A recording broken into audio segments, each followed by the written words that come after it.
Lokesh question book में बोल रहे हैं वर्कबुक में।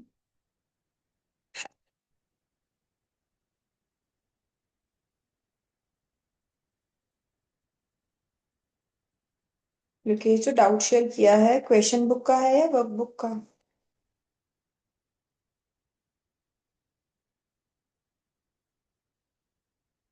Okay, give me 1 second.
नहीं लोकेश, वहां पे लॉन्ग टर्म कैपिटल गेन आएगा 6.75 ही, क्योंकि जो पुरानी रिडक्शन है ना वो कैंसिल हो रही है। एक बार क्वेश्चन ध्यान से देखो। पहले उसने रिडक्शन क्लेम की है 54F की, फिर वो रिडक्शन कैंसिल हो रही है, तो जब 54F की रिडक्शन क्लेम की थी तब 6.75 था, तो अभी भी 6.75 ही रहेगा। Excuse me ma'am. हाँ जी। मैम जैसे एडिशनल डेप्रिसिएशन वाला जो पॉइंट होता था कि अगर 180 डेज से कम में यूज हो रहा है इस साल, तो उसमें हम 10% लगाते हैं इंस्टेड ऑफ 20%। तो जो राइट। नेक्स्ट ईयर में 10% लगता है वो रिटर्न ऑन वैल्यू पे लगता है या ओरिजिनल कॉस्ट पे लगता है? फिर नेक्स्ट साल उस पर 10% लगेगा रिटर्न डाउन, रिटर्न डाउन पे। रिटर्न डाउन पे। Okay ma'am. बच्चे, इस क्लास में मैं आपसे ऑब्वियसली एमटीपी डिस्कस करूंगी, बट ऑल्सो पेपर को अटेम्प्ट कैसे करना है, मैनेज कैसे करना है, उसके बारे में भी हम डिस्कशन करेंगे।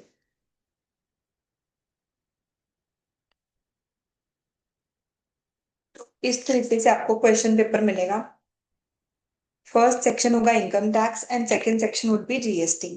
जो फर्स्ट सेक्शन होगा इनकम टैक्स, इसमें पहले आपको एमसीक्यू क्वेश्चंस आएंगे और उसके बाद डिस्क्रिप्टिव क्वेश्चंस आएंगे। एमसीक्यू क्वेश्चंस की वेटेज रहेगी 30 मार्क्स। अब जब भी आपने एमसीक्यू क्वेश्चन पढ़ने हैं ना, पहले तो नेगेटिव मार्किंग तो है ही नहीं, तो हमने अटेम्प्ट तो जरूरी करने हैं। केस स्टडी पढ़ने से पहले एक बार क्वेश्चन पढ़ना है। जैसे कि मान लो यहाँ पर मुझे पूछा गया, क्या कैपिटल गेन कंप्यूट करके बताओ हमें मिस्टर किशन का प्रॉपर्टी की सेल हुई है। फिर हमें पूछा गया कि कैपिटल गेन कंप्यूट करके बताओ शेयर्स का सेल हुआ है। फिर हमें पूछा गया कैपिटल गेन कंप्यूट करके बताओ शेयर्स के बारे में, कोई राइट इशू हो रहा होगा शायद किसी क्वेश्चन में, कोई उस राइट इशू के बारे में। तो अब आपको पता चल गया कि टॉपिक आपके मतलब का है या नहीं, कि अभी आपको स्टार्टिंग में एमसीक्यू के साथ स्टार्ट करना चाहिए कि डिस्क्रिप्टिव के साथ स्टार्ट करना चाहिए। एमसीक्यू का बेनिफिट है ऑब्वियसली, प्रेजेंटेशन में कोई टाइम वेस्ट नहीं होता, पर एमसी और नेगेटिव मार्किंग भी नहीं है, पर एमसीक्यू का रिस्क है, बहुत टाइम कंज्यूमिंग होते हैं। बाई चांस जो हमने सॉल्व किया है वो हमारे आंसर में नहीं दिख रहा हमें यहाँ पे, या कोई हमसे गलती हो गई एक्यूरेसी की किसी एक स्टेप की, तो हमें मार्क्स नहीं मिलने स्टेप मार्किंग के। तो एमसीक्यू करने तो है, पर स्टार्टिंग एमसीक्यू से करनी है या नहीं, तो आपको एक क्वेश्चन पढ़ के पता चल जाएगा कि ये आपका कोई स्ट्रॉन्ग टॉपिक है या आप इसके बारे में डाउट करो। सिमिलरली अगर आप देखो जो सेकंड केस स्टडी आई है, डेप्रिसिएशन के बारे में क्वेश्चन आया है सेक्शन नंबर 32 का। उसके बाद हमें पूछा गया है कि कितनी अमाउंट डिसअलाउ होगी टीडीएस ना डिडक्ट करने के लिए। फिर हमें क्वेश्चन आया है सेक्शन नंबर 10 ए के बारे में। अब जिससे याद है कि सेक्शन 10 ए एसईजेड के बारे में है, फर्स्ट 5 इयर्स में 100% प्रॉफिट एग्जम्प्ट होता है, then 50 and then 50 with condition. Obviously वो स्टूडेंट को ये पहले करना चाहिए, बाकियों को ये बाद में करना चाहिए। एक और एमसीक्यू है जहां पे हमें किसी पर्सन की टोटल इनकम बतानी है, तो पहले तो आप ये एनालिसिस करो। तो एक तो आपके पास केस स्टडी बेस्ड एमसीक्यू आएंगे, एक ऐसे ही इंडिविजुअल एमसीक्यूज आएंगे। लाइफ इंश्योरेंस टॉपिक अगर आपको ध्यान में हो, आरटीपी में भी इसका एक क्वेश्चन था, सो दिस बिकम्स इम्पोर्टेंट। ये टॉपिक सबने अच्छे से पढ़ के जाना है। उसके बाद आपके पास आएंगे डिस्क्रिप्टिव क्वेश्चंस। डिस्क्रिप्टिव क्वेश्चंस में फर्स्ट क्वेश्चन कंपल्सरी क्वेश्चन होगा, क्योंकि एक फुल लेंथ का क्वेश्चन होगा जिसमें सब कुछ ही कवर किया गया होगा। देन हमारे पास 3 और क्वेश्चंस हैं, और उनमें से हमने कोई भी 2 क्वेश्चंस अटेम्प्ट करने होंगे 3 क्वेश्चंस में से। तो मैं आपको एक बार दिखा देती हूँ कौन कौन से टॉपिक के क्वेश्चंस हैं, ये फिक्स फॉर्मेट ही रहता है। सेकेंड क्वेश्चन में जैसे एक पार्ट है residential status and total income का, सेकेंड पार्ट है टीडीएस के बारे में। आपको देख के पता चल जाएगा कि टीडीएस, जैसे एक तो है टीवी सीरीज कॉन्टेस्ट जीत गए, कैजुअल इनकम में टीडीएस भी 30% होता है। एक हमें बताया जा रहा है कि किसी ट्रांसपोर्ट कंपनी ने पेमेंट की है किसी पर्सन को इंटरेस्ट की, तो आपको पता होगा कि आपको इसके बारे में सेक्शन आता है या नहीं आता। You can take a decision कि आपने ये क्वेश्चन सॉल्व करना है या ये आपका चॉइस क्वेश्चन होगा। थर्ड क्वेश्चन में हमें बताया गया है कुछ इन्फॉर्मेशन, और क्वेश्चन के एंड पे जीटीआई बतानी है मुझे, एंड बेसिक सैलरी दिख रही है। तो ये सैलरी टॉपिक का क्वेश्चन लग रहा है। सैलरी के साथ ही कुछ और इनकम एसएससी को रिसीव हुई है, तो मेनली ये सैलरी चैप्टर का क्वेश्चन है। एंड साथ ही हमें एक हाउस प्रॉपर्टी का क्वेश्चन आया है, तो शायद अगर आप लोगों को ये इजी लगता है, third question salary and house property का हो गया। फर्स्ट क्वेश्चन में तो सब कुछ ही है, सेकंड क्वेश्चन में हमें पूछ लिया उन्होंने residential status and TDS, then salary and house property. Last question में एक तो हमें सेट ऑफ के बारे में क्वेश्चन आ गया, ये सबसे स्कोरिंग क्वेश्चन है, हर पेपर में सेट ऑफ का क्वेश्चन आया ही हुआ है, और सिमिलर क्वेश्चन आया हुआ है, इसमें कोई ज्यादा बड़े चेंजेस नहीं हो सकते। देन लास्ट क्वेश्चन के साथ एक थ्योरी क्वेश्चन आता है बिल्कुल लास्ट टॉपिक में से, इन दो में से आपको कोई भी एक क्वेश्चन सॉल्व करना होगा। एक में पूछा जा रहा है टैक्स रिटर्न प्रिपेयर के बारे में, और एक में पूछा जा रहा है रिवाइज रिटर्न के बारे में। तो सबसे पहले तो मैं यही चाहूंगी कि रीडिंग टाइम में आप ये स्ट्रैटेजी जरूर बना लो कि आपका चॉइस क्वेश्चन कौन सा होगा और आप किस सीक्वेंस में क्वेश्चंस करने जा रहे हो। अब हम अपना क्वेश्चन पेपर सॉल्व करना शुरू करते हैं। We will start with the first question, and अब हमें आइडिया है हमने किस पर्सपेक्टिव से क्वेश्चन पढ़ना है। देखो जी, और सबने मोटिवेट ही होना है टेस्ट देके। टेस्ट से ये प्रैक्टिस सेशन से हमें प्रैक्टिस सेशन से बहुत सारे सेक्शंस रिवाइज करने की अपॉर्चुनिटी मिल रही है, तो कोई ऐसे नहीं सोचेगा यार मुझे तो ये याद ही नहीं, मुझे तो ये आता ही नहीं था। It is an opportunity to revise things that you might have skipped, that you might have forgotten.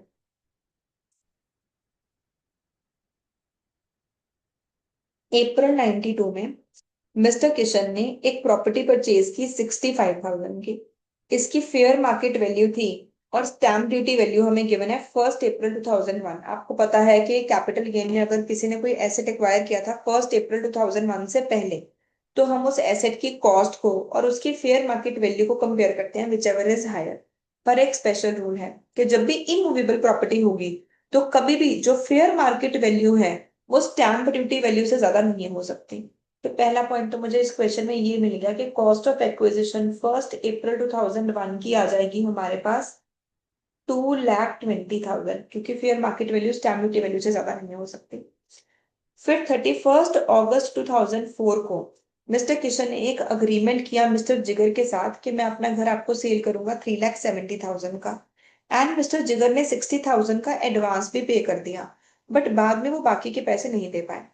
Consequently mister Kishan ने ये पैसे फॉरफिट कर लिए और अग्रीमेंट कैंसिल कर दिया। तो अब आपको याद होगा, हमने क्लास में पढ़ा हुआ है एक सेक्शन, कि अगर एडवांस मनी फॉरफिट की जा रही है तो क्या होगा। तो 2014-15 से पहले अलग रूल था और अब अलग रूल है। 2014-15 से पहले रूल था कि अगर आपने किसी की एडवांस मनी फॉरफिट की है, तो जब भी आप इस घर को सेल करोगे उस टाइम पे ये आपके कॉस्ट ऑफ एक्विजिशन को रिड्यूस कर देगा। और 2015 ऑनवर्ड्स जो रूल है वो ये है कि जब आपको किसी पर्सन से पैसे मिले हैं, अगर वो एसेट सेल हो गया फिर तो कैपिटल गेन में ही चला जाएगा। अगर वो एसेट सेल नहीं हुआ है तो उस केस में वो अदर सोर्सेज में आपकी सेम ईयर में ही इनकम बन जाएगी। अब इस केस में इसे एडवांस मिला था 2004 में, तो जब एडवांस 2004 में मिला था उस टाइम पे इसने टैक्स नहीं दिया था, क्योंकि उस टाइम पे रूल क्या था, जब सेल करोगे तब आपकी कॉस्ट को कम करेगा। तो अगर अब ये इसे सेल कर रहा है, कॉस्ट को कितना कम कर देंगे, जो भी एडवांस इसने फॉरफिट किया हुआ है 60,000 का, मेरी कॉस्ट ऑफ एक्विजिशन रह जाएगी 1,60,000। मई 2008 में मिस्टर किशन ने फर्स्ट फ्लोर परचेज बनाया 2,35,000 का, तो हमें साथ ही गिवन है कॉस्ट ऑफ इम्प्रूवमेंट भी। कॉस्ट ऑफ इम्प्रूवमेंट हमें गिवन है मई 2008, मतलब कि 2008-9 की 2,35,000। एंड फाइनली 24-25 में उन्होंने ये घर सेल कर दिया 15 लाख। तो आपके पास थ्री सेट्स ऑफ इंफॉर्मेशन है। फर्स्ट सेट ऑफ इंफॉर्मेशन है कॉस्ट ऑफ एक्विजिशन आ गई हमारे पास। पहले तो हमने कंपेयर किया फेयर मार्केट वैल्यू के साथ, but fair market value can't be more than stamp duty value. जो एडवांस मनी फॉरफिट हुई थी 2014-15 से पहले वो माइनस कर देती है, कॉस्ट को कम कर देती है। Cost of improvement with year हमें पता चल गया और सेल पता चल गई। अब कैपिटल गेन का क्वेश्चन पता ही आना ही आना है, क्योंकि इतनी सारी अमेंडमेंट्स हैं। डेट सबने याद रखनी है। 23 जुलाई 2024 ऑनवर्ड्स कोई भी इंडेक्सेशन नहीं हो सकती। पर ये प्रॉपर्टी तो कब सेल हुई है, April 13 2024, तो इंडेक्सेशन हो सकती है। ये मुझे साथ में ही उन्होंने इंडेक्स भी बताए हुए हैं। और यही इसका पहला क्वेश्चन है कि इस प्रॉपर्टी को सेल करने से बताओ कैपिटल गेन कितना होगा। सब मुझे सॉल्व करके बताएंगे प्लीज।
सॉल्व कर रहे हैं सब लोग, मुझे बताएंगे आंसर।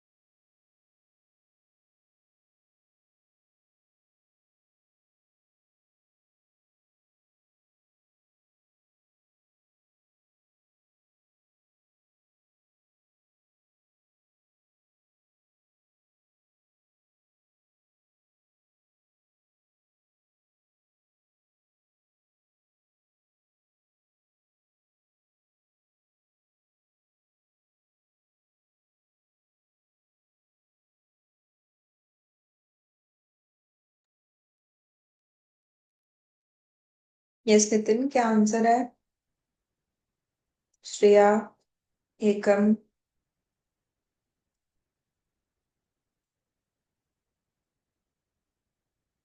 सिंपल कैलकुलेशन ही तो करनी है, रूल्स तो सारे हमने डिस्कस ही कर लिए। इंडेक्सेशन करके बताओ मुझे क्या आंसर आ रहा है।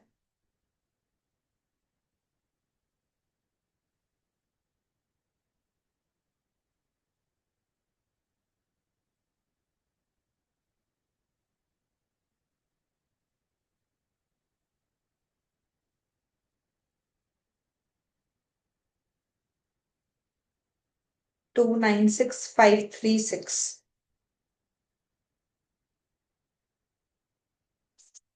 सो मुझे एक आंसर मिला है सी पार्ट 296536। पूरा क्वेश्चन सॉल्व करते हैं फिर आगे देखते हैं। Second paragraph. मिस्टर किशन के पास 1000 शेयर्स है वीनस लिमिटेड कंपनी के, जो कि एक अनलिस्टेड कंपनी है। जैसे ही आपने पढ़ा कि शेयर्स अनलिस्टेड कंपनी के हैं, मतलब कि 112A तो अप्लाई नहीं हो, जो कि उन्होंने एक्वायर कब किए थे, 2001-2 में शेयर खरीदे थे 75,000 की कॉस्ट पे। तो मैं अपने पास एक जगह मेंशन कर लेती हूँ जो भी इंफॉर्मेशन हमें मिल रही है। 2001-2 में कॉस्ट ऑफ एक्विजिशन है 1000 शेयर्स की 75,000 रुपीज। नेक्स्ट, अप्रैल 24 में कंपनी ने उन्हें ऑफर दिया कि आप राइट इश्यू कर सकते हो 160 रुपीज में, 2 for every 5 शेयर्स। तो उनके पास एक ऑफर आया है और ये ऑफर उनके पास आया है अप्रैल 24 में। तो 2:5 की रेशियो, मतलब कि उनके पास ऑफर है 400 शेयर्स का, कि वो शेयर्स को परचेज कर सकते हैं 160 रुपीज में। मिस्टर किशन ने डिसाइड किया कि वो हाफ शेयर्स रिटेन करेंगे एंड बाकी के शेयर्स रिनाउंस कर देंगे मिस्टर कुश को। और वो राइट रिनाउंस कर रहे हैं 30 रुपीज पे मई 2024 में। तो उन्होंने 400 में से 200 शेयर्स तो परचेज कर लिए और 200 शेयर्स उन्होंने मिस्टर कुश को दे दिए और उन्होंने राइट के लिए चार्ज किया है 30 पर शेयर। बाद में सारे शेयर मिस्टर किशन ने सेल कर दिए 300 पर शेयर पे 15 जुलाई 2024 को। ठीक है, तो 2024 में ही मिस्टर किशन ने 1000 शेयर्स, जो ये ओरिजिनल शेयर्स थे, ये भी सेल कर दिए और 200 शेयर्स जो उन्होंने बाद में राइट इश्यू में परचेज किए थे, ये भी सेल कर दिए। सारे सेल किस प्राइस पे किए हैं, 300 की प्राइस पे। एंड मिस्टर कुश को जो शेयर मिले थे, मिस्टर कुश ने भी सेल कर दिए। उन्होंने किस वैल्यू पे सेल कर दिए, 280 पर शेयर पे। ये हमें क्वेश्चन में सारी बातें बताई गई। अब हमें सेकेंड पार्ट में पूछा गया कि बताओ कितना कैपिटल गेन हुआ होगा मिस्टर कुश को। तो सबसे पहले मिस्टर कुश के बारे में देखते हैं। मिस्टर कुश को जो कैपिटल गेन हुआ है, पहले तो वो पक्का ही शॉर्ट टर्म कैपिटल गेन है। अगर लिस्टेड शेयर्स हो तो टाइम पीरियड होता है 1 ईयर, अनलिस्टेड हो तो टाइम पीरियड होता है 2 ईयर। यहाँ पे विद इन 1 ईयर ये एसेट सेल हो रहे हैं, ये शॉर्ट टर्म कैपिटल गेन है। अब इसमें फुल वैल्यू ऑफ कंसिडरेशन क्या है, उन्होंने 200 शेयर्स किए हैं सेल 280 पे, तो 56,000, इंडेक्सेशन होनी ही नहीं है। कॉस्ट ऑफ एक्विजिशन, उन्होंने ये शेयर खरीदा था 30 रुपीज। 30 रुपीज तो उन्होंने पे किए थे मिस्टर किशन को। कंपनी को कितने पैसे दिए थे, 160 रुपीज। तो टोटल उन्होंने पर शेयर कितनी पेमेंट की है, 190, दैट इज 38,000। तो हमारे पास यहाँ पर प्रॉफिट आ गया 18,000। शॉर्ट टर्म कैपिटल गेन हो गया मेरे अकॉर्डिंग 18,000। सजेस्टेड आंसर देखते हैं। करेक्ट आंसर हमारे अकॉर्डिंग है एक। थर्ड पार्ट में पूछा गया कि मिस्टर किशन को कितना प्रॉफिट हुआ। तो अब मिस्टर किशन के पास दो टाइप के शेयर्स हैं, एक तो जो उन्होंने अभी परचेज किए थे, इनके ऊपर तो उन्हें क्या होगा, शॉर्ट टर्म कैपिटल गेन। एक जो उन्होंने कब परचेज किए थे, 2001-2 में, इनके ऊपर क्या होगा, लॉन्ग टर्म कैपिटल गेन। ये इन शेयर्स को सेल कब कर रहे हैं, ये सारे शेयर्स को सेल कर रहे हैं 15 जुलाई को। तो अगर शेयर्स 15 जुलाई को सेल किए गए थे तो उस टाइम पे इंडेक्सेशन अलाउड थी। अगर ये 112A में जाता, ये लिस्टेड शेयर होते, फिर कोई इंडेक्सेशन नहीं करनी थी हमने। बट यहाँ पर 112 अप्लाई हो रहा है, यहाँ पर इंडेक्सेशन होगी क्योंकि वो 23 जुलाई से पहले है। अब कैलकुलेट करते हैं। सबसे पहले ये वाले शेयर्स पे देख लेते हैं, शॉर्ट टर्म कैपिटल गेन देख लेते हैं। शॉर्ट टर्म कैपिटल गेन भी दो टाइप का हो रहा है। एक तो उन्होंने अपने शेयर रिनाउंस कर दिए, एक जो उन्होंने खुद परचेज कर लिए थे वो सेल कर दिए। जो रिनाउंस कर दिए 200 शेयर्स के ऊपर, उनको एक शेयर पे मिला है 30 रुपीज। एंड जो सेल कर दिए, उन्होंने शेयर खरीदा था 160 में, उन्होंने शेयर बेच दिया 300 में, उनको कितना प्रॉफिट हुआ? 160 और 300 का डिफरेंस 140। तो मेरे पास आ गया 6000 का short term capital gain and 28,000 का शॉर्ट टर्म कैपिटल गेन। तो जो इस साल राइट इशू थे, जो कि चाहे उन्होंने परचेज किए और फिर से सेल कर दिए, और एक है कि डायरेक्टली रिनाउंस कर दिए, 6000 प्लस 28,000, इसके ऊपर तो हमारे पास आ रहा है शॉर्ट टर्म कैपिटल गेन। एक जो उन्होंने परचेज किए थे 2001-2 में, उस पे आएगा लॉन्ग टर्म कैपिटल गेन। वो 1000 शेयर जो हैं वो सेल हो रहे हैं 300 पर शेयर पे, और जो कॉस्ट ऑफ एक्विजिशन है वो है 75,000 रुपीज। इंडेक्सेशन करेंगे, 1-2 में परचेज किए थे। मुझे क्विकली बता दो कितना आ रहा है long term capital gain.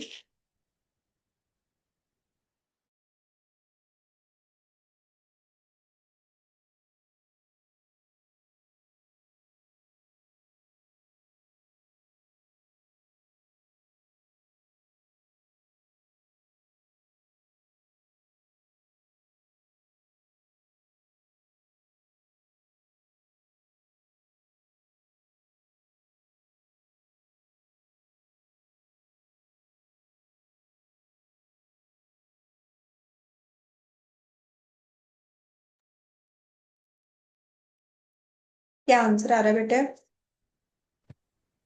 27750। Repeat please. 27750।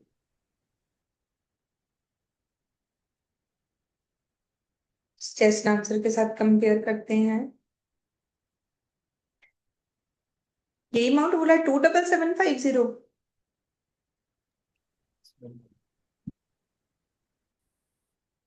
तो हमारे according short term capital gain आ गया 34,000, लॉन्ग टर्म आ गया 27750। मतलब मुझे लगता है कि 99% चांसेस हैं कि कैपिटल गेन की वेटेज बहुत अच्छी रहने वाली है। कैपिटल गेन चैप्टर अच्छे से रिवाइज करके जाओ, क्योंकि ऑब्वियसली बहुत सारी अमेंडमेंट्स हैं इसमें, इंडेक्सेशन, ये वो बड़े सारे रूल्स हैं। अब सजेस्टेड आंसर देख लेते हैं। हमारा फर्स्ट आंसर है C, then A and then B.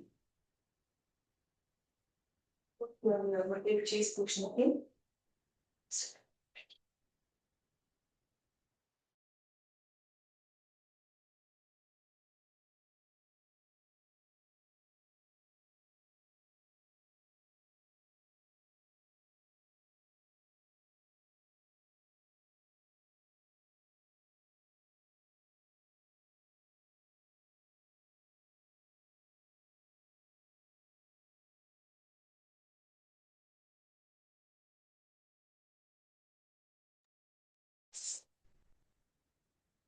Second question पे आते हैं।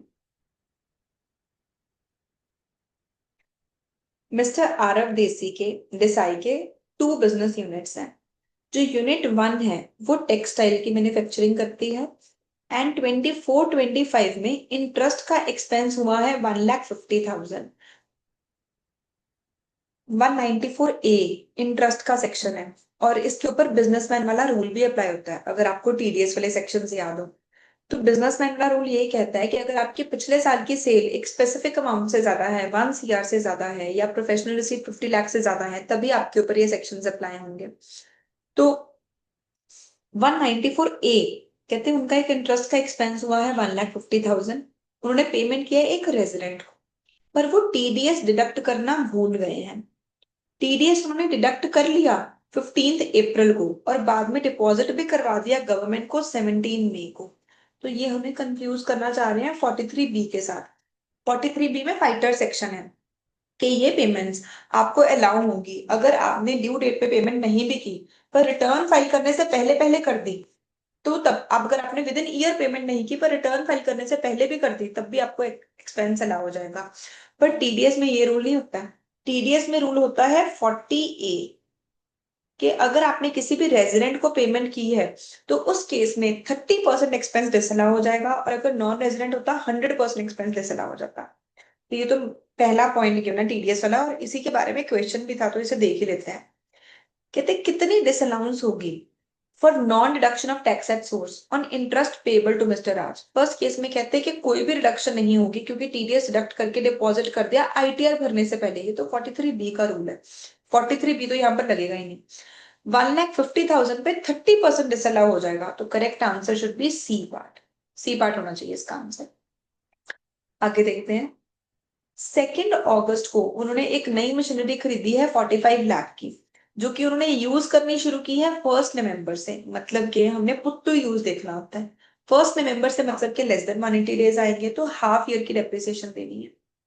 इन्होंने लोन लिया था 25 लाख का 1 अगस्त को। इंटरेस्ट पे कर रहे हैं 10% पे। तो आपको पता है कि जो भी लोन आपने पे किया, जो भी इंटरेस्ट आपने पे किया हो एसेट को पुट टू यूज करने से पहले, वो इंटरेस्ट भी एसेट की एक्चुअल कॉस्ट में ऐड हो जाता है, वो कैपिटलाइज होता है।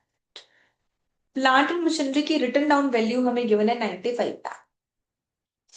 टर्नओवर हमें बताई गई है। टर्नओवर से हमें ये पता चलता है कि बिजनेसमैन वाला रूल एप्लीकेबल है। और पिछले साल की सेल देखनी होती है, इस साल की तो देखनी ही नहीं होती।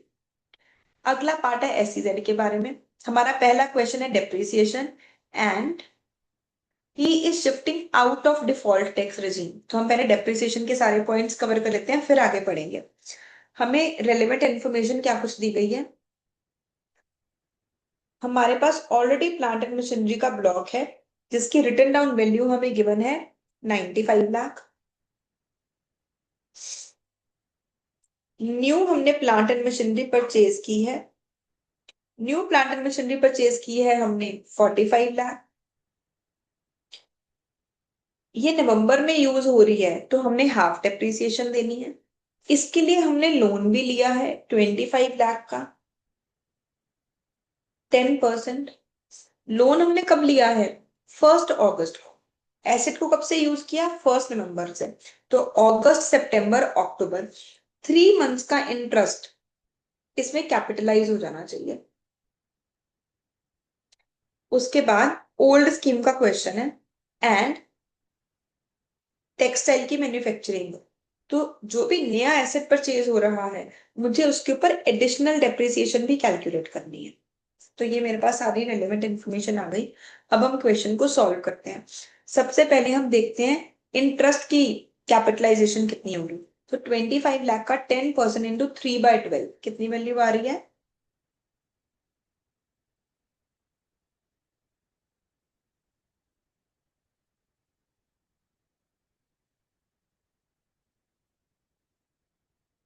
सिक्सटी 500। तो हमारे पास प्लांट एंड मशीनरी की वैल्यू तो कितनी बन गई? 62,500 ऐड करके 45,62,500। अब पहले हम नॉर्मल डेप्रिसिएशन निकालते हैं। तो जो ओल्ड प्लांट एंड मशीनरी है 95 लाख पे हमें मिल जाएगी 15% depreciation. This is equal to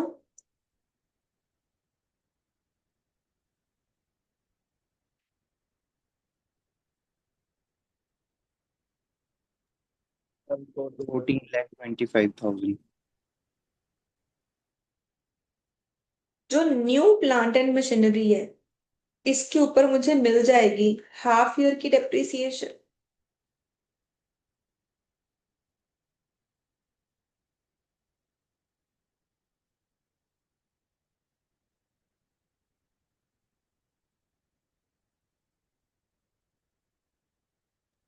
Three lakh 42,180। And जो न्यू प्लांट एंड मशीनरी है इसके ऊपर एडिशनल डेप्रिसिएशन भी मिल जाएगी। 4,5,6,2,5,0 आ जाएगी सीधा। 20% करना होता है बट उसका हाफ हो जाएगा। तो टोटल डेप्रिसिएशन हो जाएगी टोटल ऑफ दीज 3 आइटम्स। ये क्या अमाउंट आ रही है?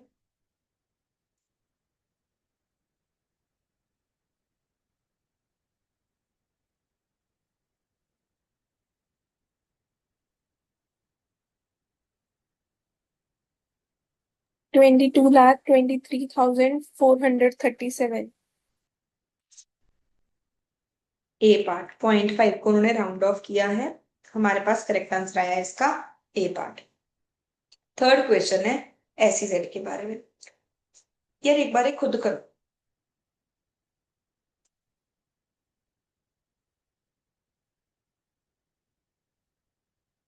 only this much information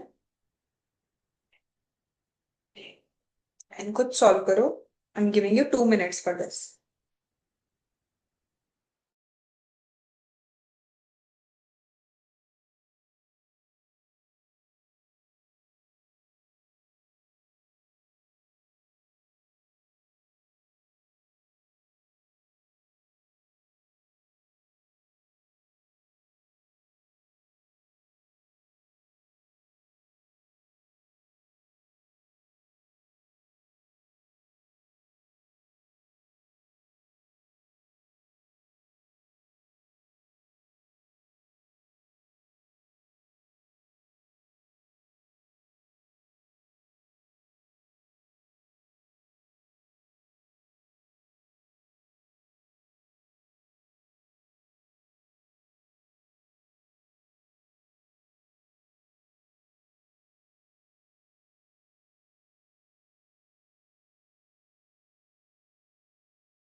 इतना टाइम तो नहीं लगना चाहिए.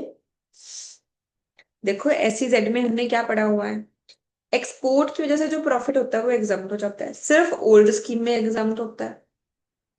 पहले 5 साल के लिए 100%, देन 50%, देन 50% अगर आप उसे प्लांट एंड मशीनरी में री इन्वेस्ट कर रहे हो.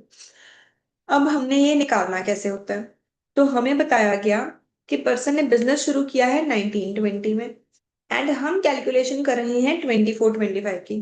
देखो एग्जामिनर की क्लेवरनेस या जो भी, कि उसने क्वेश्चन ड्राफ्ट करते हुए एक जगह वर्ड यूज किया असेसमेंट ईयर, एक जगह वर्ड यूज किया प्रीवियस ईयर, जिस वजह से मैंने बोला कि आप ये खुद करो.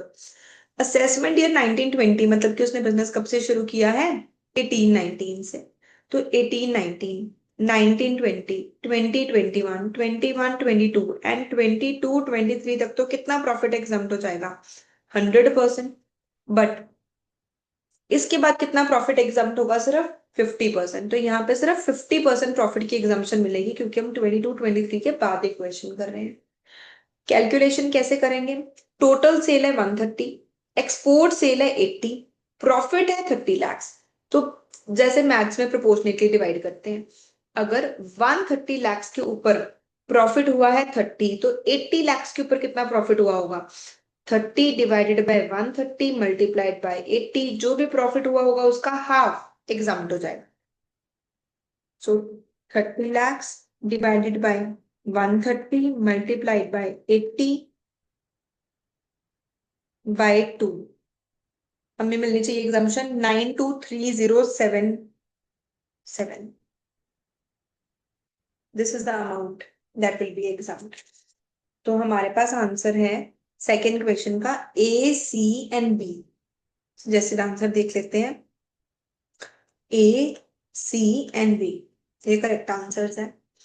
नेक्स्ट 2 क्वेश्चंस को सॉल्व करते हैं. थर्ड क्वेश्चन, मिस्टर राकेश ने 6 लाख रुपीस गिफ्ट किए अपनी डॉटर इन लॉ को एंड उसने ये पैसे इन्वेस्ट कर दिए शेयर्स में अप्रैल 2024 में. 3 लाख रुपीस उसने सिर्फ इन्वेस्ट किए एंड उसने एक बिजनेस शुरू किया है मई 24 में 5 लाख के साथ, जिसमें से 3 लाख रुपीस उसे उसके फादर इन लॉ से मिले हैं. ड्यूरिंग द प्रीवियस ईयर 24-25 सुधा को ये इनकम अर्न हुई है. उसकी बिजनेस इनकम है 90,000 एंड शेयर से ये डिविडेंड मिला है. टोटल इनकम सुधा की कितनी होगी. तो क्या याद आ रहा है इस केस में, क्लबिंग चैप्टर याद आ रहा है?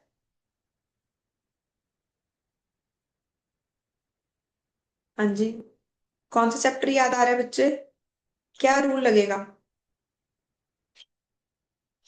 अगर कोई भी पर्सन अपने स्पाउस को या फिर डॉटर इन लॉ को कोई भी ऐसे ट्रांसफर करता है तो अल्टीमेटली इनकम किसके हैंड्स में टैक्सेबल होती है? ट्रांसफरर के हैंड्स में। तो जो ये डिविडेंड मिला है, 3 लाख रुपए सारे फादर इन लॉ ने दिए थे, तो जो डिविडेंड मिला है ये तो सारा ही किसके हैंड्स में टैक्सेबल हो जाएगा? फादर इन लॉ के हैंड्स में टैक्सेबल हो जाएगा। एंड जो बिजनेस का प्रॉफिट हुआ है, तो 5 लाख की इन्वेस्टमेंट थी जिसमें से कि 3 लाख फादर इन लॉ का था, तो सिर्फ जो 2 लाख की वजह से प्रॉफिट हुआ है उसके ऊपर टैक्स सुधा ने पे करना है। उनने हमसे सुधा की इनकम पूछी है। तो 90,000 divided by 5 lakh multiplied by 2 lakh, हमारे पास आएगा 90,000 divided by 5 lakh multiplied by 2 lakh. So 36,000. Correct answer would be B part, 36,000. Next देखते हैं। मिस्टर रोहन ने एक लाइफ इंश्योरेंस पॉलिसी ली हुई है, 10 मई 2014 में पॉलिसी ली थी 18 लाख की, और वो प्रीमियम पे कर रहे हैं 1,50,000। तो हमने याद कर रखा है 2012 से पहले कोई पॉलिसी थी तो प्रीमियम अलाउड होता था 20%, बट अब कितना प्रीमियम अलाउड है? 10%। तो प्रीमियम 10% अलाउ होगा। पॉलिसी मेच्योर हो गई है एंड 22 लाख रुपीज उनको रिसीव होनी है। क्या टैक्स का ट्रीटमेंट होगा मेच्योरिटी पे? अब क्योंकि इस केस में 18 लाख का 10% है 1,80,000, 1,80,000 से कम है प्रीमियम, तो इसलिए हमारे पास जो मेच्योरिटी प्रोसीड्स है वो क्या हो जाएंगी? एग्जाम्ड। मेच्योरिटी टैक्सेबल है या नहीं है, और जो प्रीमियम है वो 80C में अलाउड है या नहीं है, दोनों का सेम रूल है। 10%, 15%, 20%। पहले 20% होता था 1 अप्रैल 12 से पहले, अब 10% है। डिसेबल्ड के लिए 15% है। सो हमारे लिए आंसर हो जाएगा A part. Correct answer here is D and A. हम आगे चलते हैं नेक्स्ट क्वेश्चन पे। एक बार देख लेते हैं इस क्वेश्चन में हमसे क्या डिमांड क्या किया गया है। हमें टोटल इनकम निकालनी है, टैक्स पेएबल निकालना है, ओल्ड स्कीम के अकॉर्डिंग निकालना है। तो total income and tax payable old scheme के अकॉर्डिंग, मतलब डिडक्शंस वगैरह का ध्यान रखना होगा, एडिशनल डेप्रिसिएशन वगैरह का ध्यान रखना होगा। इस तरीके से हमें सॉल्व करना है। मिस्टर राजेश की एज है 67 ईयर्स, सीनियर सिटीजन है। नोट डाउन करते रहते हैं सारे पॉइंट्स।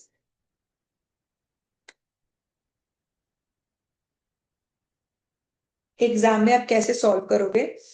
तो पेपर पे ही पहले तो मैंने मेंशन कर लिया कि ओल्ड स्कीम का क्वेश्चन है, तो सीनियर सिटीजन के अकॉर्डिंग जब टैक्स की कैलकुलेशन होगी, हमें नेट प्रॉफिट गिवन है, अपने आप ही पता चल रहा है कि सरचार्ज का भी कोई ना कोई रोल आएगा। सरचार्ज का आएगा तो देखना पड़ेगा मार्जिनल रिलीफ को भी। Previous year 2025 24-25 after debiting crediting following items, हम लोग यहाँ पर लिखेंगे computation of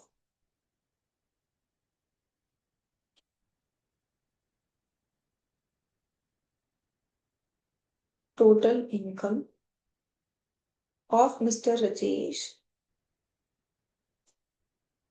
for assessment year 25-26 opt out of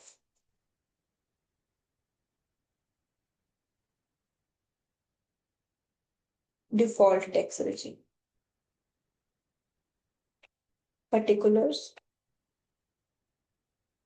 and amount।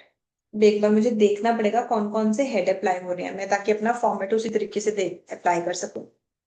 हमें 80G दिख रहा है, साइंटिफिक रिसर्च दिख रहा है, कोई इंटरेस्ट का एक्सपेंडिचर दिख रहा है, 80CCD मिल रहा दिख रहा है, टिम्बर परचेज किया है,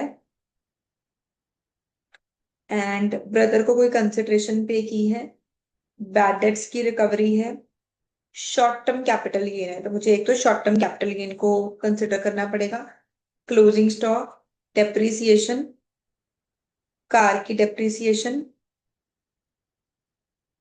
एंड कोई उनकी इंडस्ट्रियल अंडरटेकिंग गवर्नमेंट ने कंपल्सरी एक्वायर कर ली है, फिर से कैपिटल गेन। मेडिकल इंश्योरेंस दिया हुआ है, प्रिवेंटिव हेल्थ चेकअप, तो हमें 80D भी दिख रहा है। ठीक है, तो हेड मेरे पास दो ही अप्लाई हो रहे हैं, income under the head PGBP and income under the head capital gain. पहले हम फोकस करते हैं सिर्फ income under the head profits and gains from business और profession, net profit as per P&L। Net profit as per P&L हमें given है 395,11,290। सबसे पहला पॉइंट, 15,000 रुपीज उन्होंने पे किए हैं एक गुरुद्वारा को 80G में, कैश में, जहां पे कोई भी चेक्स एक्सेप्टेड नहीं है। ठीक है, तो पहले यहाँ पे तो पक्का ही एक्सपेंस डिसअलाउ हो जाएगा क्योंकि 80G की रिडक्शन मिलती होती है। पर बाद में आपको पता है कि जो 80G की रिडक्शन मिलती होती है वो सिर्फ कब मिलती है, काइंड में अगर आप कोई भी डोनेशन दे रहे हो उस चीज के लिए तो 80G की रिडक्शन मिलती ही नहीं है, कैश में रिडक्शन देनी जरूरी है। पर कैश में भी मैक्सिमम कितनी रिडक्शन आप दे सकते हो, 2,000। बाकी रिडक्शन आपको बाय बैंक किसी भी प्रिस्क्राइब्ड मोड से पेमेंट करनी होती है, तो यहाँ पे डिडक्शन तो नहीं मिलेगी। तो हम यहाँ पर मेंशन करेंगे एट डोनेशन डिसअलाउड,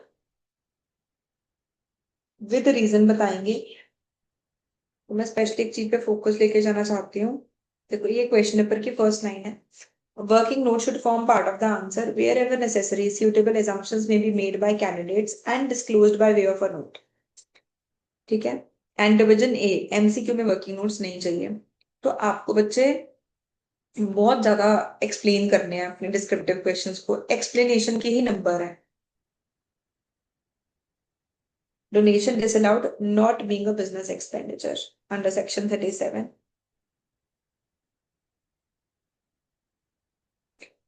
15,000।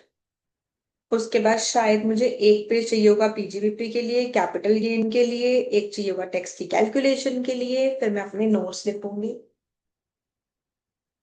और बताऊंगी कि डिडक्शन अंडर सेक्शन 80G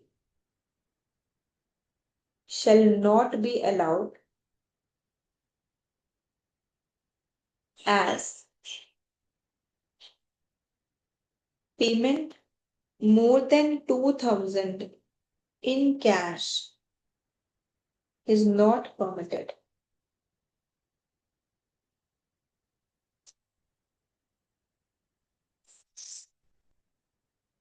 आगे देखते हैं next point.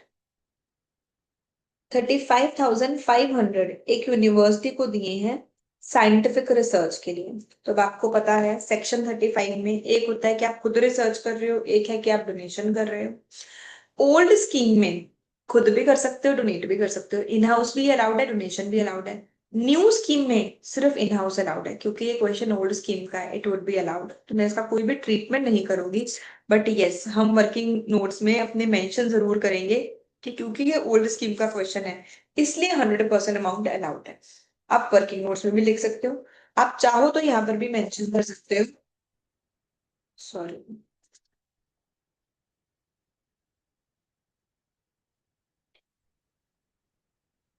Donation under section 35 to a university 100% allowed। Next point के ऊपर आते हैं। इंटरेस्ट हमने पे किया है 1,75,000 का, जो कि हमने बैंक से लोन लिया था जुलाई 22 में, जो कि हमने यूज किया था एक व्हीकल परचेज करने के लिए। ये जो व्हीकल है एक्सक्लूसिवली यूज किया जाता है वाइफ के लिए। सेक्शन 37 में कोई भी पर्सनल एक्सपेंडिचर तो अलाउड ही नहीं। जब लोन बिजनेस पर्पज के लिए यूज हो ही नहीं रहा है तो लोन का इंटरेस्ट यहाँ पर डिसअलाउ हो जाएगा। बट हाँ, ये 80 EE 80 EE B की डिडक्शन के लिए जरूर एलिजिबल हो जाएगा, जो इंटरेस्ट होता है ई व्हीकल्स का। तो यहाँ पे मेंशन कर देंगे interest on e vehicle disallowed being used for personal purpose, क्योंकि जो व्हीकल है वो पर्सनल पर्पस के लिए यूज हो रहा है, इसलिए इंटरेस्ट क्या हो गया, डिसअलाउ हो गया। 1,75,000। नेक्स्ट पॉइंट, ये ना बहुत ज्यादा मेरे से एक स्टूडेंट ने डाउट भी पूछा था एंड आई थिंक काफी फ्रीक्वेंटली एग्जाम में भी आ रहा है, ध्यान से करेंगे। जैसे हम LIC को याद करने के लिए रूल करते हैं 10, 15, 20, 80 CCD के लिए हम रूल याद करते हैं 10, 14, 20। एम्प्लॉय को रिडक्शन अलाउड होती है अपनी कॉन्ट्रीब्यूशन की 10% एंड एक्स्ट्रा 50,000 भी मिल जाती है। अगर वो सेल्फ एम्प्लॉयड है तो होती है 20% ऑफ GTI, बेसिक पे प्लस सैलरी, बेसिक पे plus DA which enters into retirement benefits, उसका हमने परसेंटेज कैलकुलेट करना होता है। एम्प्लॉयर की कंट्रीब्यूशन एम्प्लॉय को अलाउड होती है न्यू स्कीम में 14%, ओल्ड स्कीम में अगर गवर्नमेंट एम्प्लॉय है तो 14%, अदरवाइज 10%। बट PGBP में एम्प्लॉयर को कितना एक्सपेंस अलाउड है, PGBP में तो हमेशा ही 14% है। सैलरी एंड वेजेस में कहते हैं 20% ऑफ बेसिक सैलरी कंट्रीब्यूट की गई है NPS में मिस्टर गणेश के लिए, एंड उसकी बेसिक सैलरी है 4 लाख रुपीज, DA है 40%। सिर्फ 50% DA जो है वो रिटायरमेंट बेनिफिट्स का पार्ट बनता है। तो सबसे पहले तो कंट्रीब्यूशन कितनी की गई है, 20% ऑफ बेसिक पे, हम यहीं पर ही कैलकुलेशन करेंगे 80 CCD की कंट्रीब्यूशन नीड 20% ऑफ बेसिक पे is equal to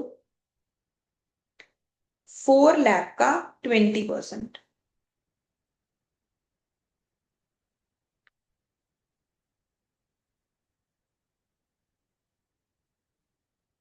80,000। Contribution allowed कितनी है, एम्प्लॉयर को तो हमेशा ही अलाउड, चाहे old scheme new scheme, central government non government, 14% of salary. तो 14% ऑफ सैलरी का मतलब क्या है, बेसिक पे 4 लाख, DA जो कि रिटायरमेंट बेनिफिट्स में एंटर हो रहा है, तो 4 लाख का 40% होता है 1,60,000। 1,60,000 का हाफ हो गया 80,000, तो 4,80,000 का 14% अलाउड है। कैलकुलेट कर लेते हैं, ये बनता है 67,200। तो जो एक्सेस पोर्शन है -80,000, 12,800 क्या हो जाएगा, टैक्सेबल हो जाएगा। एक बार मैं सारा क्वेश्चन दोबारा दिखाती हूँ। जो सबसे बड़ा क्वेश्चन आना है ना 15 मार्क्स का, ये सिर्फ देखने में ही बड़ा लगता है, बिलीव मी ये सबसे ज्यादा स्कोरिंग है। इस 15 मार्क्स के क्वेश्चन में 10 नंबर का क्वेश्चन तो बहुत ही आसान है, सिर्फ आपको अच्छे से क्वेश्चन को मैनेज करना है और स्टेप मार्किंग का पूरा बेनिफिट लेना है। पहले तो क्वेश्चन ध्यान से पढ़ा हमने, किस पर्सन की इनकम निकालनी है, किस ईयर के लिए निकालनी है, कौन से मेथड से निकालनी है, अपने आंसर को अच्छे से प्रेजेंट करो। फिर हमें नेट प्रॉफिट जो भी हेड आप कंप्यूट कर रहे हो, सबसे पहले हम PGBP कंप्यूट कर रहे हैं, हमने ये उठा लिया। अब एक एक आइटम उठानी है और साथ के साथ ही लिखते रहना है। डोनेशन था उसके बारे में लिख दिया, सेक्शन 35 में ओल्ड स्कीम में डोनेशन अलाउड है, उसे उसका रूल मेंशन कर दिया, रूल अच्छे से एक्सप्लेन करते रहना है।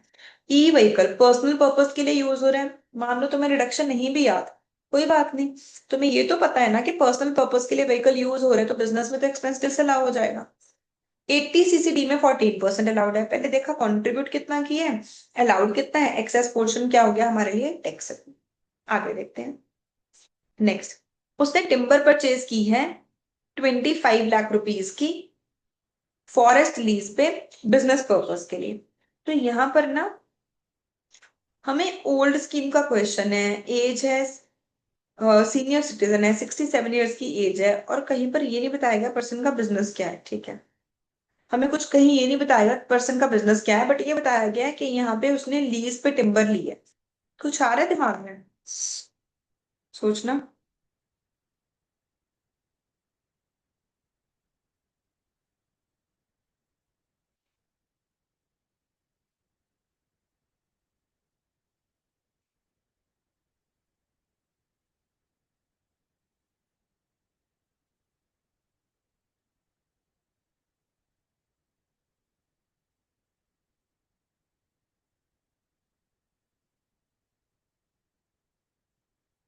टीसीएस वाला चैप्टर निकालना अपने नोट्स में।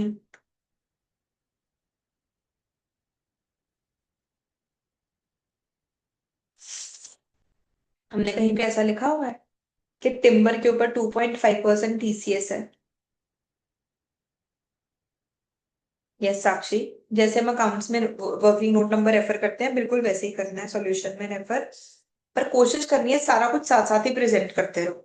That would be better and save a lot of time. तो जब टैक्स की लायबिलिटी कंप्यूट करेंगे ना, इसका रेलेवेंस तब है, इसका भी कोई रेलेवेंस ही नहीं। टिम्बर जब भी परचेज हो रही है तो टीसीएस इसने कलेक्ट किया, इसका कलेक्ट हुआ होगा 2.5%, इसे तब देखना है।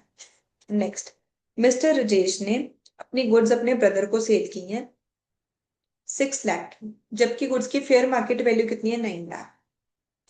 तो उन्होंने क्या किया, अपने ब्रदर को कम रेट पे गुड्स सेल कर दी। तो ये हमारा प्रॉफिट जो सप्रेस हो रहा है, इस चीज को हम लोग टैक्सेबल बनाएंगे। कौन सा सेक्शन लगाएंगे इस केस में, अगर ब्रदर को गुड्स कम रेट पे सेल हो रही है? तो PBT.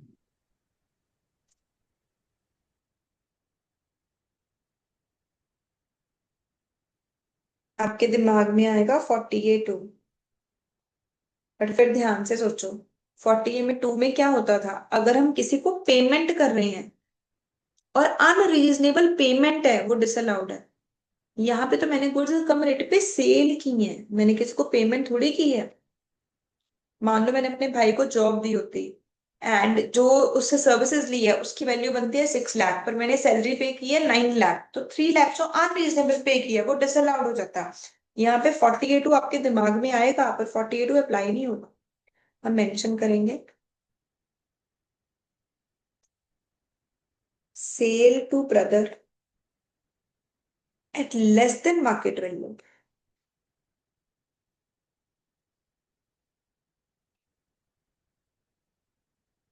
is not covered under section 48,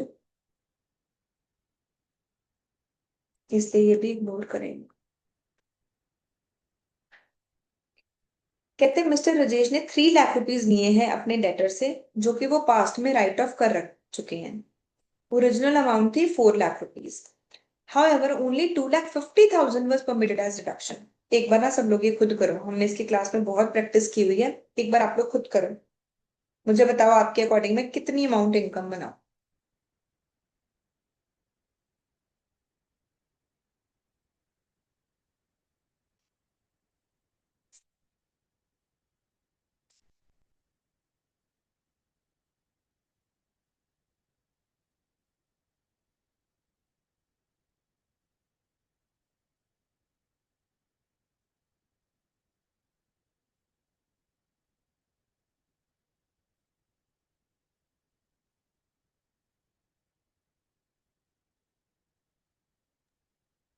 डेढ़ लाख.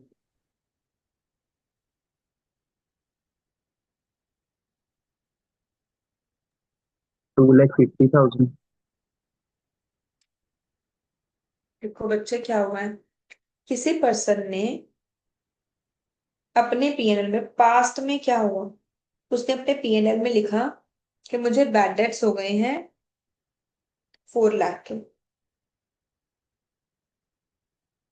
पर इनकम टैक्स एक्ट कहता नो, आपके जो बैड डेट्स हैं वो है सिर्फ 2,50,000। तो मैं पास्ट में कितनी अमाउंट के ऊपर ऑलरेडी टैक्स पे कर चुकी हूँ, मैं 1,50,000 भी तो टैक्स पे कर ही चुकी हूँ। मेरे बैड डेट्स हुए थे 4 लाख, पर गवर्नमेंट ने कितने माने थे 250, तो मैं 150 पे तो पहले से ही टैक्स दे चुकी हूँ।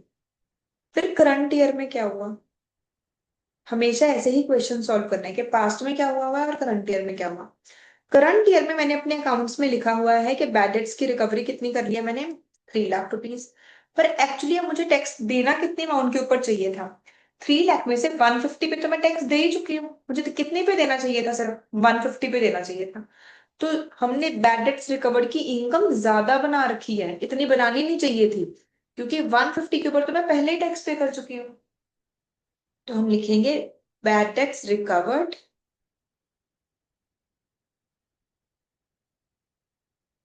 टैक्स्ड अर्लियर, पहले से टैक्स लिया जा चुका है, मैंने ये से कैलकुलेट किया इनकम हमने P&L में लिख रखी है 3 लाख, पर एक्चुअल में इनकम टैक्स के अकॉर्डिंग इनकम है कितनी? 4 लाख में से 250 ही मुझे अलाउ हुए थे, 150 के ऊपर तो मैं पहले से ही टैक्स दे चुकी हूँ, सिर्फ 150 ही इनकम है, तो आप 1,50,000 की इनकम को कम कर दोगे। ठीक है, next short term capital gain, ये मेरा पॉइंट पेंडिंग है, हम पीजीबीपी को सॉल्व कर लें। क्लोजिंग स्टॉक अंडर वैल्यूड है, क्या करें भाई? क्लोजिंग स्टॉक अगर अंडर वैल्यूड है, इनकम कम आ रही है, क्लोजिंग स्टॉक जो अंडर वैल्यूड है उसकी वजह से इनकम इंक्रीज होनी चाहिए, क्लोजिंग स्टॉक की वैल्यू इंक्रीज कर देंगे बाय अमाउंट 25,000। नेक्स्ट डेप्रिसिएशन कहते हैं आपने कंप्यूट करनी है as per the rates of income tax act. Mister Rajesh ने एक नई कार परचेज की है 14 लाख की, अगस्त 24 में इसे यूज कर रहे हैं वो बिजनेस के लिए, कोई भी डेप्रिसिएशन कार की बुक्स में नहीं आ रही है। अगर अगस्त में कार परचेज की है तो हमें हाफ रेट पे फुल ईयर की डेप्रिसिएशन अलाउ हो जाएगी, एंड कार के ऊपर डेप्रिसिएशन मिलेगी हमें 15%। तो डेप्रिसिएशन ऑन कार 14 lakhs का 15% फॉर फुल ईयर, अमाउंट आ जाएगा हमारे पास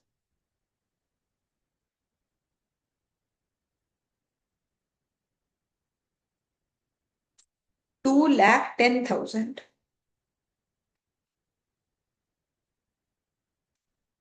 नेक्स्ट एक प्लॉट ऑफ लैंड है इंडस्ट्रियल अंडरटेकिंग, अच्छा ये भी कैपिटल गेन हो गया। देन मेडिकल इंश्योरेंस, यहाँ पे हमारे पीजीबीपी के सारे पॉइंट्स कवर हो गए।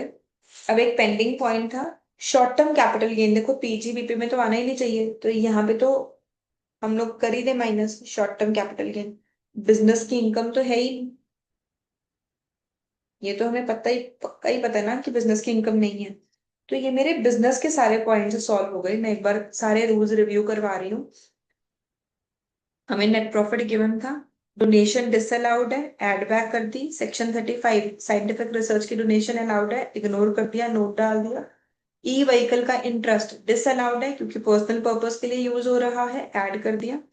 80 सीसीडी का रूल है कि बिजनेसमैन को 14% अलाउड है, तो हमने देखा कितना कंट्रीब्यूशन किया उसने, कितना अलाउड था, एक्सेस डिसअलाउड है तो ऐड कर दी। ब्रदर को सेल की है मार्केट प्राइस से कम रेट पे, 48 अप्लाई नहीं होगा, इग्नोर करेंगे। बैड डेट्स की रिकवरी हो रही है जिनके ऊपर के पहले से टैक्स लिया जा चुका है, तो इनकम बना रखी है 3 लाख, एक्चुअल में इनकम बननी कितनी चाहिए थी? 150, तो रिमेनिंग अमाउंट यहाँ आ जाएगी। क्लोजिंग स्टॉक अंडर वैल्यू किया हुआ ऐड कर देंगे, डेप्रिसिएशन सिंपल हमने कार के ऊपर कैलकुलेट कर ली, and last point short term capital gain minus कर दिया 10 lakh. Let me solve and share the final amount 395, क्योंकि हमें टैक्स और सरचार्ज भी निकालना है, मैं पूरा क्वेश्चन ही सॉल्व करती हूँ।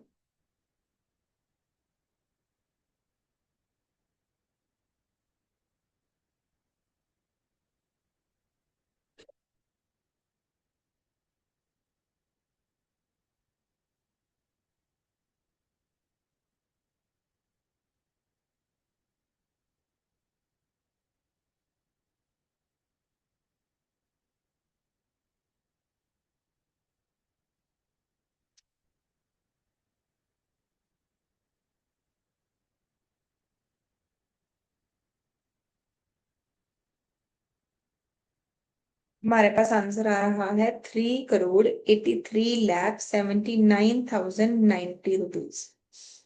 ये हमारी इनकम है पीजीबीपी हेड की। थैंक यू साक्षी। अब हम कंप्यूट करेंगे income under the head capital gain. देखो कैपिटल गेन के बहुत सारे क्वेश्चन बाय बैक वगैरह के आरटीपी में देखे थे हमने, यहाँ पे भी कैपिटल गेन पे एक तो 6 मार्क्स का केस स्टडी आ गया, उसके बाद यहाँ पे भी कम से कम 4 to 5 मार्क्स की रेलेवेंस बन रही है। देखते हैं। शॉर्ट टर्म कैपिटल गेन हुआ है, लिस्टेड इक्विटी शेयर्स है, एसटीटी पेड है, डेट ऑफ ट्रांसफर है 5 अगस्त 24, तो 1,111A में चला जाएगा पहली बात तो, एंड 1,111A में भी नया टैक्स का रेट लगेगा, 20% पे टैक्सेबल हो जाएगा। तो ये तो हमें कैलकुलेट करके दे ही रखा है। Section 111A 10 lakhs। उसके बाद एक पॉइंट हो रहा है, एक प्लॉट ऑफ लैंड जो कि मिस्टर राजेश यूज करते हैं इंडस्ट्रियल अंडरटेकिंग के लिए, पिछले 10 साल से गवर्नमेंट ने एक्वायर कर लिया। 7 अक्टूबर 2023 जो कंपनसेशन है वो रिसीव हुई है 27 जनवरी 2020। अब आपको पता है कंपल्सरी एक्विजिशन के केस में taxability in the year of receipt बनती है। तो एक्वायर तो 23-24 में ही हो गया था, पर पैसे मिले हैं 24-25 में, तो हम इसी साल इससे टैक्सेबल बनाएंगे।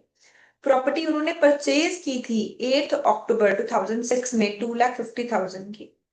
एंड उन्होंने एक और देखो एक्वायर कब हो रहा है, जुलाई 24 के बाद, तो इंडेक्सेशन नहीं मिलेगी, क्योंकि इंडेक्सेशन तो सिर्फ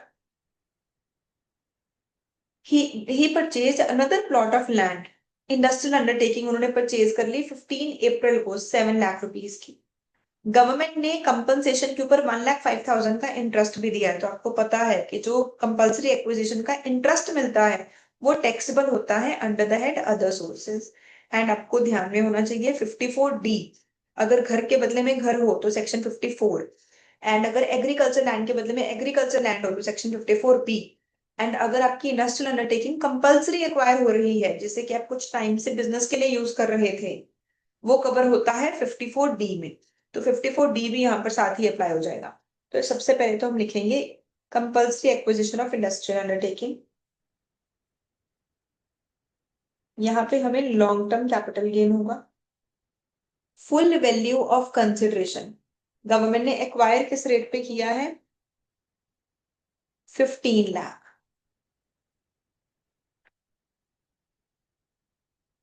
minus indexed cost of acquisition.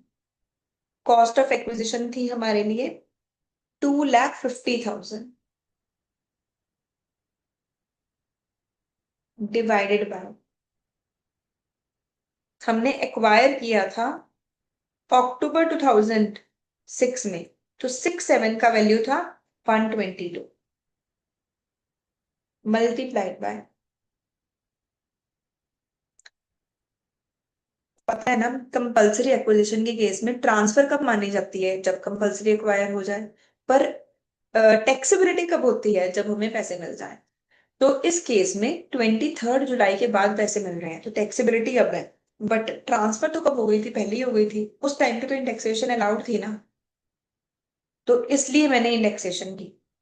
And 54D की एग्जाम्शन भी देंगे 7 लाख।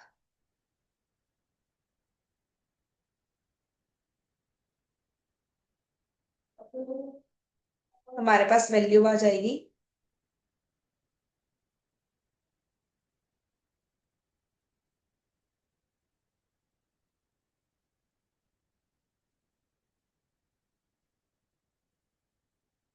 86,885।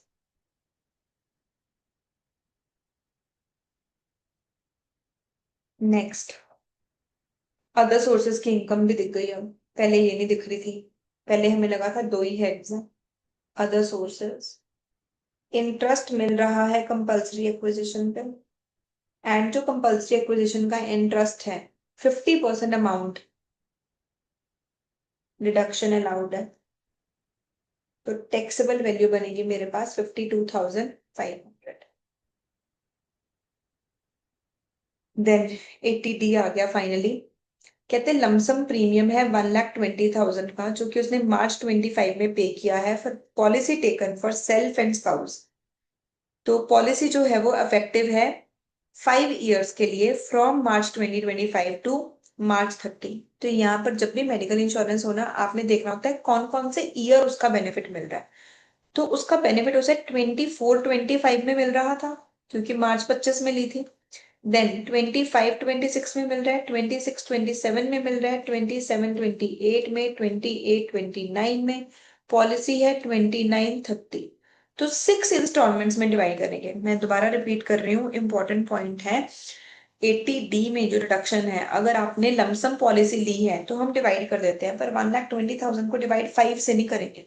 हम देखेंगे किस किस ईयर बेनिफिट मिल रहा था। उसने पॉलिसी मार्च 25 में ली थी, तो बेनिफिट 24-25 से शुरू हो गया था। तो 1,20,000 डिवाइडेड बाय 6,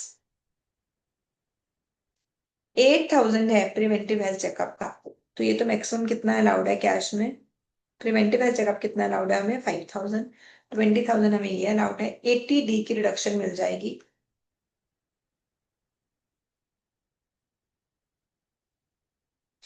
एक बार देख लेते हैं कोई और रिडक्शन अगर कोई कहीं दिख रही है। 80G तो नहीं अलाउ होगा।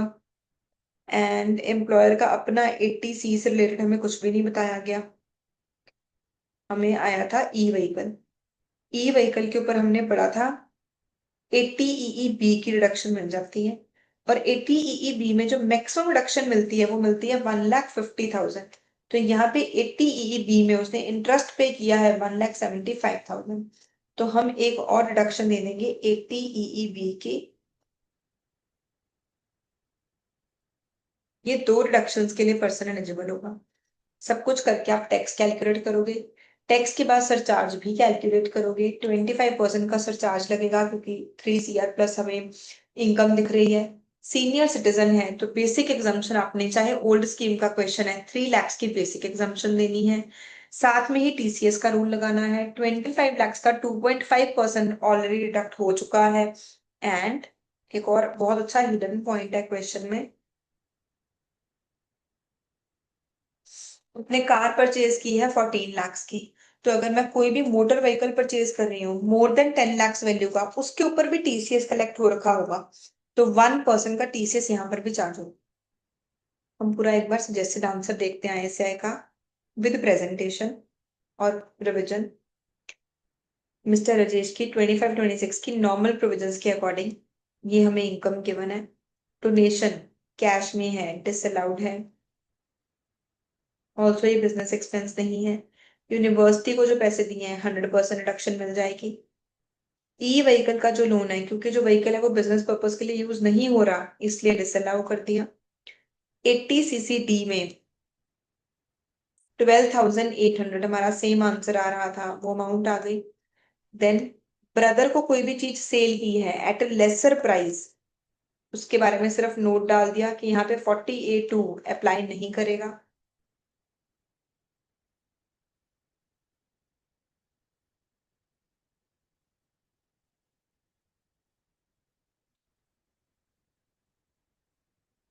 बैड डेट्स रिकवरी का 1,50,000 आ गया। Then short term capital gain यहाँ से माइनस हो गया, क्लोजिंग स्टॉक ऐड हो गया, कार की डेप्रिसिएशन माइनस हो गई, ये आ गया बिजनेस का प्रॉफिट। उसके बाद हमारे पास आ गया short term capital gain. Compulsory acquisition के केस में कंपनसेशन ये रिसीव हुई थी, क्योंकि कंपल्सरी एक्विजिशन थी वो पास्ट ईयर में ही हो गई थी, इसलिए इंडेक्सेशन अलाउ कर दी। और लॉन्ग टर्म कैपिटल गेन आ गया हमारे पास 786,885। 54D की एग्जाम्पशन भी मिल गई, तो फाइनल अमाउंट आ गई हमारे पास 86,885। एंड अदर सोर्सेज में 52,500। देन 80D में मेडिकल इंश्योरेंस का 20,000, 5,000 प्रिवेंटिव हेल्थ चेकअप का, EEB का 1,50,000। यहाँ तक हमारा सारा आंसर बिल्कुल ठीक है। इनकम को राउंड ऑफ कर दिया 393,43480। इसके बाद लास्ट के 3 मार्क्स पर कैलकुलेशन ऑफ टैक्स। 20% का टैक्स कैलकुलेट होगा शॉर्ट टर्म कैपिटल गेन पे, लॉन्ग टर्म कैपिटल गेन पे टैक्स कैलकुलेट होगा फिर से 20%।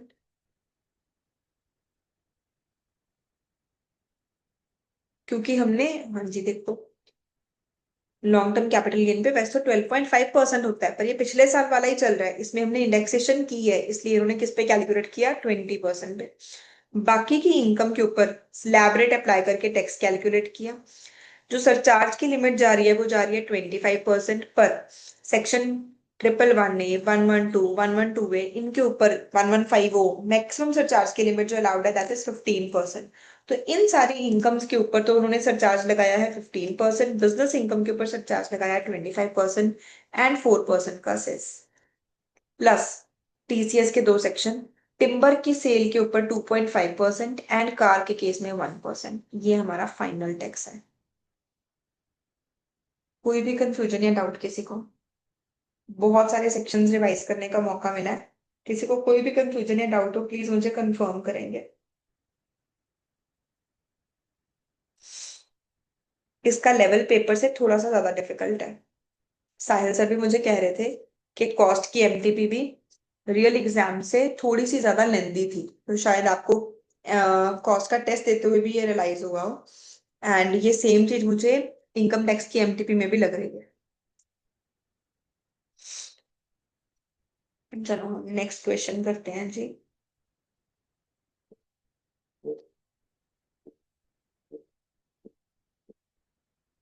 चलो ये तो आसान क्वेश्चन है, 6 मार्क्स का। मिस प्रिया पीआईओ हैं, कनाडा की सिटीजन है, उनकी शादी हुई है मिस्टर एरन से, इंडिया के सिटीजन से जो कि कनाडा में रहते हैं। 24 जनवरी को शादी हुई एंड वो इंडिया में पहली बार आई है मार्च 24 में, और कनाडा वापस चली गई 10 जुलाई को। मुझे क्वेश्चन सॉल्व करना है 25 26 के लिए, ध्यान से करना है, ऐसे बहुत बार ऐसे तंग करता है। मुझे 24 25 में देखना है वो पर्सन की स्टे कितनी है। वो मार्च 24 में आई थी, पर मुझे काउंटिंग कहाँ से करनी है, 1 अप्रैल 24 से, कि वो इंडिया में कितने दिन रह रही है। तो हमारी कैलकुलेशन शुरू ही कहाँ से होगी, हम करेंगे 1 अप्रैल 24 ऑनवर्ड्स। एंड वो वापस चली गई 10 जुलाई। She returned to India with her husband on 24 Feb 2025 to spend time with parents-in-law for 30 days, and उसके बाद फिर से कनाडा चली गई। She stayed in India for a period of 400 days. Previous years में वो 400 days के लिए आई है। तो पहले तो मैं पिछले साल की स्टे देख लेती हूँ कितनी है। अप्रैल के 30 डेज है, मई के 31 डेज है, जून के 30 डेज है, जुलाई के 10 डेज है, फिर वो फेब में फिर से आई है हमारे पास 24 फेब से, मार्च में ही कंप्लीट हो जाएंगे। तो हमारे पास टोटल स्टे है 3 6 9 12 131 डेज की। अब अगर कोई पर्सन ऑफ इंडियन ओरिजिन है, किसी भी रीजन की वजह से परमानेंटली इंडिया छोड़ के जाना है, अब कभी कभी इंडिया घूमने आता है, तो हमने पढ़ा हुआ है कि 182 डेज की कंडीशन तो सब पे लगती है, पर जो 60 डेज की कंडीशन है ऐसे पर्सन के ऊपर नहीं लगती।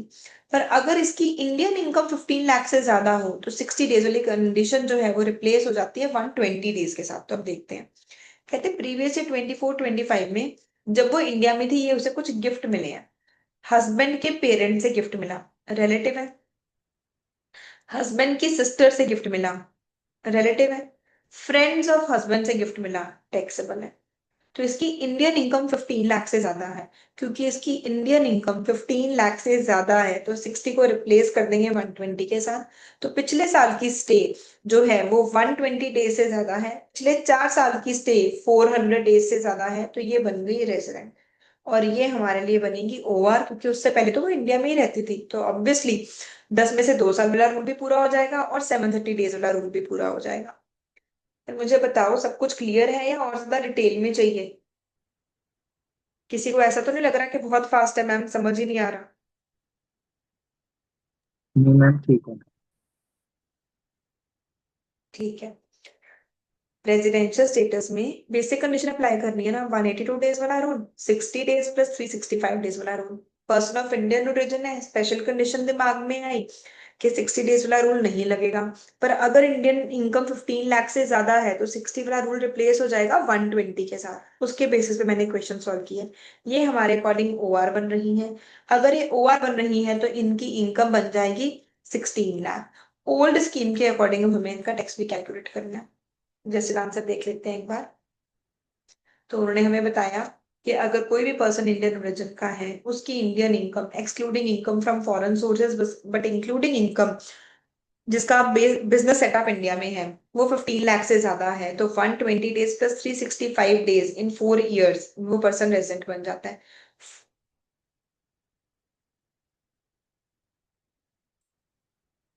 तो इनकी इनकम बन गई 16 लाख।